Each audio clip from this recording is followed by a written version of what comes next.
नमस्कार, पीयू मराठीमध्ये आपले मनापासून स्वागत. अशोक मामा म्हणतात, पांडू हवालदार आला आणि मी स्टार झालो. 2 मे 1975 मुंबईतल्या दादरच्या कोहिनूर सिनेमागृहामध्ये संध्याकाळी 6 वाजता पांडू हवालदारचा प्रीमियर होता. थिएटरच्या बाहेर तुफान गर्दी झाली होती. आमंत्रितांची आणि प्रेक्षकांची. थिएटर अगदी हाऊसफुल. माझ्यासाठी तिकीट ठेवलंच होतं. सुभाष हा माझा धाकटा भाऊ माझ्या बरोबरच होता. मी आमची तिकीट घेतली आणि आत जाऊन बसलो. कोणी थीम माझ्याकडे बघितलं नाही. म्हटलं तर स्वाभाविक होतं. मी या क्षेत्रात नवखा होतो. सिनेमाच्या जाहिरातीमध्ये दादा कोंडके आणि उषा चव्हाणच यांचीच नावे होती. सिनेमा सुरू झाला आणि संपलाही. बाहेर पडायला मी उठलो आणि वेगळेच सगळं पब्लिक माझ्याकडे बघू लागलो. एक जण येऊन माझं कौतुक करत होता. चांगलं काम केलेस म्हणून शाबासकी देत होता. माझ्याकडून ऑटोग्राफ मागत होता. माझ्या भोवती इतका गरडा पडला की मला थिएटर मधून बाहेर पडणं मुश्किल झालं होतं. काही क्षण मला काही सुचेना अशी माझी अवस्था होती. असं काही मी त्याआधी आयुष्यात कधी अनुभवलं नव्हतं. ते या फिलिंग मध्ये होतं. ते शब्दांना सांगणं अशक्य होतं. तो अनुभव माझ्या दृष्टीने अवर्णनीय होता. अक्षरशः 3 तासांमध्ये मी स्टार बनलो होतो. पांडू हवालदार या चित्रपटासाठी दादा कोंडकेंना माझं नाव नंदकिशोर यांनी सुचवलं होतं. एकापेक्षा एक सवाई या कलट गुरांचं नाटक मी केलं होतं. दादांनी दुसऱ्या हवालदारांसाठी आधी निळूभाऊंना विचारलं होतं. निळूभाऊंनी नकार दिला आणि अशोक सराफला घ्या असं दादांना सांगितलं. अरुण कर्नाटकी दादांकडे सहाय्यक म्हणून काम करायचा. तो दादांना म्हणाला, दादा त्या दुसऱ्या हवालदाराच्या रोलसाठी आपण अशोक सराफला विचारूया. एवढ्या जणांनी माझं नाव सुचवलं म्हणून मग दादा माझ्याकडे आले आणि त्याआधी दादांनी माझं एकही काम बघितलं नव्हतं. नट म्हणून माझं अस्तित्वही त्यांना माहीत नव्हतं. मी मात्र दादांचं इच्छा माझी पुरी करा हे लोकनाट्य चांगलं 22 ते 23 वेळा बघितलं होतं. त्यांचा फॅन झालो होतो मी. ते नाटक पाहून आजवर पाहिलेल्या कोणाही सोंगाड्यापेक्षा हे वेगळंच करायचे. प्रत्येक प्रयोगात काहीतरी नवीन दाखवायचे. त्यामुळे दादांच्या ऍक्टिंगची स्टाईल माझ्या पूर्ण माहीतच होती. शिवाय त्यांना सोंगाडे आणि एकटा जीव सदाशिव हे सिनेमेही मी बघितले होते. त्यामुळे दादांबरोबर काम करण्याची संधी मिळणं ही माझ्या दृष्टीने खूप महत्वाची गोष्ट होती. पांडू हवालदार मधला माझा रोल अफलातून होता. दादा आणि राजेश मुजुमदारांनी पटकथा आणि राजेशचे संवाद, त्यातून दादा कोंडके सारख्या यशस्वी दिग्दर्शकाचं बॅनर होतं. किती पैसे घेणार दादांनी मला त्यावेळी विचारलं. तुम्ही द्याल तेवढं मी म्हटलं आणि ही संधी गमावणे शक्यच नव्हतं. 2 हवालदाराची ही गोष्ट.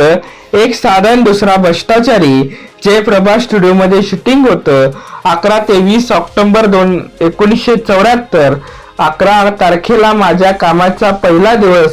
मी सकाळी बरोबर 9 वाजता सेटवर गेलो तेव्हा दादांचा सीन ऑलरेडी सुरू झालेला होता. कुठला तरी 40ला सीन होता. त्यावेळी संध्याकाळी 6:30 वाजेपर्यंत शूटिंग व्हायचं आणि त्या दिवशी माझा एकही सीन झाला नाही. तरी मी सेटवर बसून होतो. दुसऱ्या दिवशी तेच आणि तिसऱ्या दिवशी तेच. 3ही दिवस मी सकाळी 9:30 पासून संध्याकाळी 6:30 वाजेपर्यंत सेटवरच बसून राहिलो. आजही मी माझा सीन नसला तर व्हॅनमध्ये जाऊन बसण्यापेक्षा सेटवर थांबणं पसंत करतो. त्यामुळे इतर कलावंत काय करतात ते पाहता येतं. आपला अभिनय एकमेकांना पूरक कसा ठरेल याचा विचार करता येतो. दादांचं काम बघत होतो. त्याची आणि माझी अभिनयाची स्टाईल अगदी वेगळी होती. त्यांच्या कामाचा लोकनाट्याचा बाज होता. आपल्या दोघांच्या स्टाईलचा समन्वय साधता येईल का? दादा कुठे जातायत हे बघितलं पाहिजे असं विचार डोक्यात होतं. न कळत मी माझ्या भूमिकेचा अभ्यास सुरू केला होता. माझं पहिलं दृश्य हे लता कर्नाटकी बरोबर सिनेमात आम्ही नवरा बायको होतो. तिनं माझ्या मामाच्या ययाती आणि देव्याने यामध्ये काम केलेलं असल्यामुळे तिची आणि माझी चांगलीच ओळख होती. अगदी माझ्या बहिणीसारखीच होती. ती माझ्यासाठी लता म्हणजे प्रिया बेर्डेची जे लक्ष्याची बायको आई. प्रियाला मी खरंच अंगा खांद्यावर खेळवलेलं आणि त्या अर्थात मी प्रियाचा मामा आहे. तालमींना रात्री उशिरा झाला तर मी लताला घरी सोडायला जायचो. स्वाभाविक तिच्याबरोबर पहिले दृश्य असल्यामुळे माझ्यावरच दडपण कमी झालं. पहिला सीन ओके झाला आणि त्याच दिवशी माझा आणखी एक सीन होता. मी लाच म्हणून एक बॉक्स घेतो आणि त्यात काय असतं हे माहीत नसतं. डोक्यावरून बॉक्स नेताना तो खाली पडतो आणि खळखळ आवाज येतो आणि त्यात कबशे असतात. हा सीन लगेच शॉक ओके झाला आणि मी पूर्ण रिलॅक्स झालो. त्यानंतर तर मग मी सुटलोच. आणि या सिनेमानं एक दृश्य आहे. मी पाण्याच्या पिंपाजवळ उभा आहे. माझ्या हातात लाच घेतलेला लायटर आहे आणि त्यात हिरे दडलेले असतात. सिगारेट लायटर पेटत नाही म्हणून मी तो हलवतो आणि माझ्या हातातून लायटर पिंपातल्या पाण्यात पडतो. त्यामुळे लायटर बाहेर काढण्यासाठी मी डोकं पिंपात घालतो आणि सीन कट होतो.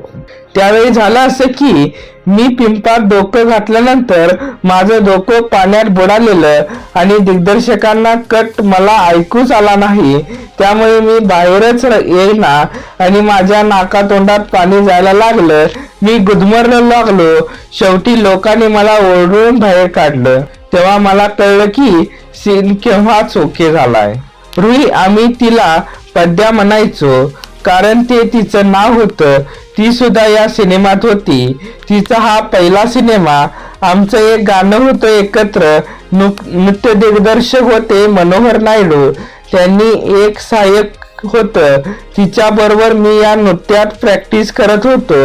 या गाण्यांमध्ये मी जिन्यावरून धावत येतो, तिला उचलतो आणि एक गिरकी मारतो आणि खाली पडतो. अशी ती स्टेप होती. नायडूंच्या या सहाय्यक मुलींबरोबर मी चांगलीच 8 वेळा तालीम केली. मी जिन्यावरून आलो, तिला उचलला आणि मी फिरकांडलोच. झालं असं की रुई खूपच बारीक होती. तालीम करताना ती ताकद वापरायचो आणि त्याच ताकदीने मी तिला उचललं. तेवढ्या ताकदीने अजिबात गरज नसल्यामुळे माझा तोल गेला आणि मी मागे बेकांडलो. असा हा पांडू हवालदार मधली माझी भूमिका प्रेक्षकांना आवडेल असा मला आतून वाटत होतं. आणि या सिनेमाने पुढे इतिहास घडवला आणि लोक दादांच्या प्रेमात होतेच आणि त्याचबरोबर अशोक नावाचा हा नवीन नटी खूप आवडला होता. लोक दादांच्या प्रेमात होते, त्याचबरोबर त्यांना अशोक सराफ नावाचा एक नवीन नटी आवडला होता. ते माझी भूमिका डोक्यावर घेतली गेली आणि कदाचित दादांनाही त्याची कल्पना नसावी. आणि पांडू हवालदारनं माझ्या कारकिर्दीला एक नवीन वळण दिलं. अशाच नवनवीन व्हिडिओसाठी आपलं चॅनल म्हणजे PU मराठी चॅनलला सबस्क्राईब करा आणि अशोक मामांच्याच अशाच नवनवीन गोष्टी ऐकण्यासाठीच आता चॅनल सबस्क्राईब करा, लाईक करा आणि व्हिडिओ इतरांपर्यंत नक्की पोहोचवा. धन्यवाद.